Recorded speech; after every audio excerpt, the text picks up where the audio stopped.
What's up, guys? Welcome back to the channel. Just got over here to Mike's shop. The Challenger is apart. He's starting to get bits and pieces. Actually, he's got everything today. It's only been a few weeks, but he's got everything now to put this thing back together. Let me show you what he's got going on, what he's got accomplished, and what he's doing. Just give y'all an update. Check this out. Well, Mike, it looks like you've been busy. Yeah, I'm also broke. busy and broke. Busy and broke. I understand. So last time we were over here, you just started the taking apart process, and it looks like you have made a little headway in that. Well, I mean, yeah, it's all tore apart.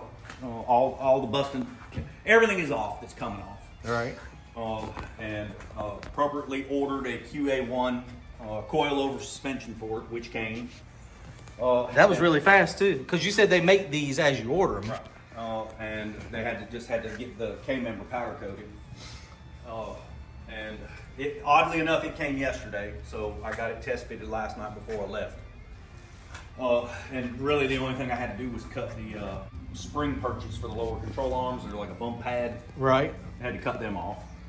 So this is he ordered a QA1 full complete Drag kit. Drag kit. Okay. So it come with the K members, Rack and pinion, spindles, upper lower control arms, shocks. and their coilover springs that go on the front. Springs.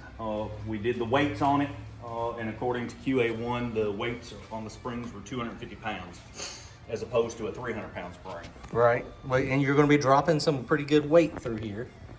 Wow, this is a real nice built K member, dude. I'm digging it. I am digging the K member. So, and the frame rail, after the hit is only out 1/8 of an inch, which is not enough for me to even consider worrying about. And that is on the front over here. In front of the K member. In front of the K member. This spot up here is the only spot. And I guess where the K member was here, and there was nothing that was plumbed in between. So normally there would be a core support, which you don't have because it's a race car. So when it took the hit, it just pushed it over. Okay. So all he's got to do is push the frame over. Basically, I mean, all the stuff in the back there is fitting and no issues. Wow, dude, I am digging it. So he's got all this. Bolt holes are all good. K member is good. That stuff bolts. This is where I got. So it just bolts right on. Yeah, there's 4 bolts in it, but where this is cleaned off is where it kind of got pinched. Right. So I'm gonna drop the K member this weekend because the whole front end will be done this weekend. Right. And then I bought plate, so this is gonna get plated. Just to give it a little bit more support. And QA1 tells you that, and these are coming off. These are the old ones. You can weld this. Oh, okay. So yes, it's a big gap. So when I plate it, I'll put enough plating behind there so that it's more rigid. More flush. Right. So this thing, and they build these up on jigs. I did not realize that it's essentially like a Mustang K member. And then I'm also going to trim on the inside. These are the motor mount perches for a Mopar. All right. And they're getting cut off. Well, they know only idiots put LSs in Mopars, right? I would be more than happy to put a Mopar in here. Let's go. Hemi. Somebody donate the damn thing to me. 4.9 Hemi. Let's go. All billet. If it shows up out here in front of the shop, it will go in there. It will go in. It's a horsepower. We don't care about brand, but clearly the Mopar, the Mopar curse is challenging us. We said that down at the track. And then somebody said something about being green. I had never heard the theory about green race cars. I heard that too about green is an unlucky color for a race car. It's so pretty though. The race car doesn't know what color it is. The race car doesn't know that it's got a damn LS Chevy motor. Right. The car doesn't know shit. It's a car. So, we catch some crap though, don't we? About the LS motor in it. We'd love to have a billet Hemi in it. I mean, a billet Hemi in it would be awesome. Dollars dictated this was the route right. I had to go because this is what I could afford. And you started off in another Mustang. I mean, it was in a Mustang. That was never mind. We ain't gonna get Ford. We ain't gonna get the Ford people mad at you too. No, I mean, I did them all a favor. Right. I mean, I bought the Mustang, took the LS out. Right. See, and now it's got a Ford motor in it. The guy now. It wound up with a Ford motor. Right. That's what I'm saying. Mark Bird bought it from me. Mark put his big block Ford in it. Well, there you go. So everybody's happy except for the Mopar. And now he don't own it anymore. So Oh, gotcha. I didn't realize he had sold it. So this QA1 K Member, what kind of, so there's a lot of weight savings we're going to get. So this is the factory stuff. You see how, and it's like a Mustang. I mean, the Mustang K Members are like this too. They look the same. They're all big and cumbersome. And then you got the lower control arms over there. All that stuff's heavy and it's big and bulky. So you gain, not only do you lose weight by going to a Tubular K Member, you also, you gain space. You gain clearance. That is insane how what kind of hit that is, right? Now, the folks that are Mopar gurus, right? This was a true 1970 Dodge Challenger RT 440. Oh boy, they really, why are you trying to make them matter? And there's your tag. The 440s are the only ones that got the tags. You're trying to make them even more mad. That's trying to piss them off anymore. So, somebody, Mike was not the one that made it into a race car though. So that, Mike's just got the race car. If they would have, if you would have posted pictures of the car when I actually got it, right? This is a godsend the way it sits now. Right, because you did a lot of work. They to it when destroyed you got the it. car. Yeah.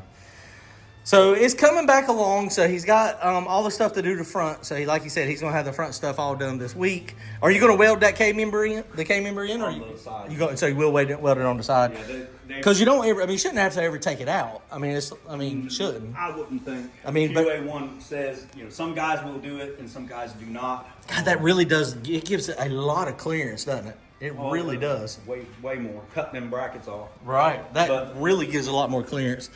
So he's also just talked to ProCharger. So ProCharger.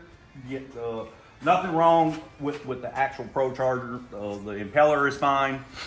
They got to put a new volute on it.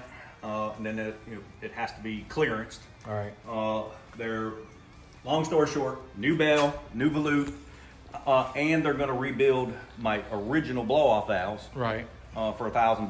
So that's not too bad. So ProCharger's taking care of you. So that's awesome. Can't thank them enough for doing that. Luckily, the ProCharger, I mean, it didn't get damaged. I mean, like the bearings or the case or the housing. I have to give a shout out to QA1. Right. After talking to the guy over there, we had a pretty good conversation about the car. They saw the video and they took some pity on me. And then a shout out to Wheelwood. So I got a lot of money tied up in the car right now, just sitting here in boxes. So can't thank ProCharger enough. QA1, Wheelwood, all this stuff. Rear suspension is over here on the floor, so I bought, whether I need it or not, everything. I mean, from the drop cross member all the way back to the anti-roll bar is all sitting here in boxes. So you're going to start at the front, get this done this weekend, and then roll your way to the back. And then the bodywork stuff will be the very last thing. Right. And so that's a good thing. It looks like it's not, like we said, it's not going to be able to, it's not going to have to go to the frame machine. He is going to have to get the header, one of these headers rebuilt. Of course, the driver's side. I did not realize these things were so heavy. Yeah, they're monsters. 25 pounds a piece, essentially. That's the one, of course, over there that got damaged on that side. I guess as heavy as it is in the thick wall tubing, I guess it probably cushioned some of the blow going up on the rail, I imagine. I mean, I have been over the car, under the car, looked it over front to back. I am shocked that doing the 50-50 pipe half, whatever thing you call it on a guardrail, right, did not tear up more than it did. I mean, the car is, it's rock solid. Well, and that's underneath the car. It's got a good chassis underneath. So underneath absorbed and railed and I had the bars absorb it.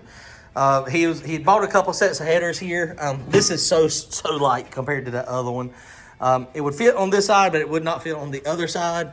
So we just sent Uncle Mike a message, and he said he could absolutely rebuild this header. So probably what will happen, I imagine, once Mike gets it back roller, chassis stuff's done, I imagine it's going to have to just go down there to him. Well, I got a set of headers and some pipes over there that I started out with 5 years ago. That's enough to crank the car up. But then Joey had a good point. I can just bolt them back on. Right. Well, that's true. Yeah, I just bolt them on and drive the car on the damn trailer. That's true. I mean, because it is get it to Randy so he can fix the body. Right, and then Uncle Mike he'll rebuild the header, get the tubing and stuff. He'll do all that stuff from scratch. See if he can get a lighter tube. Right. I mean, this is pretty thick wall. I mean, it don't look super thick, but it is. I can't believe how heavy it is. Which, I mean, I guess it is 4 tubes this whole length. That is insane. So it's coming back together, guys. I mean, it won't be long, hopefully. He's working on it. You know, still working. He's got 2 projects now, the Challenger and the Charger. And I've already checked the motor. There's no compression's all the same. There's nothing down in there, runner, so it, you know, the motor should be fine. Wiring, all we got to do is, the only wires that messed up was the fan. The fan motor wiring here, just cut that right in half. So peel it apart and put a piece in it. Oh, and the ride sensor stuff, you got that stuff ordered from Motion. All that's here. So all that's here. Transmission pan. pan. I have everything to put the car back on 4 wheels. And so it's going to go back ladder bar again. Which ladder bar kit did you end up getting? The Jake's Pro Mod. Oh, okay.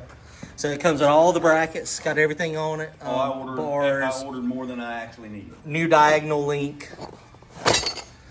So it's coming. Oh yeah, that's the what? Well, that's not. That was usable. my sniffer dude. Yeah, I don't think that one's usable much anymore. Did the O2 sensor survive? Yeah. I think it did. Nothing wrong with it. Okay, so that's good. So like I said, that's the top. The straight bar is their anti-roll bar, which I don't need because that one is fine. Right. And then this is their drop cross member. So when I cut the ladder, when I get the front down and get the back up, and I cut everything out of the back, I'm going to redo the back because maybe it's a blessing in disguise. Right. No, but the ladder bar over here, where we look where the bracket was bent, right. That is not from. That's not from the crash? No, that is from them 110 60 foots. So it's tweaking it just a little bit. The car going right.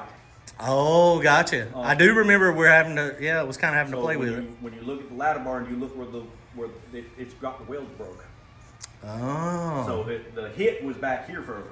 Right. So where it's tweaking is where that wheel is pushing the ladder bar and it's pushing it. Interesting. So we're gonna have to redo that and give it more support. Cut it all out and put all new in it. Yeah, it's gonna need to be more supported. One of these 2 bars is gonna be across it. Right. Okay. Well, that would eventually been a problem anyway. Well, it was already a problem. You just didn't know it was a problem. All right, guys. Well, just an update real fast on Mike's stuff. He's been emptying his wallet out and credit card. It's empty. So, you know, it is what it is. It sucks. I think ProCharger got the last of it today. Right. So, but if y'all are interested, if anybody has one of these Challengers, they do them for Chargers, QA1, they make that thing right there is killer. That is a real deal cool bolt-on K member. That is crazy. Never seen one of those. All right, guys, comment, like, and subscribe. We'll see y'all later.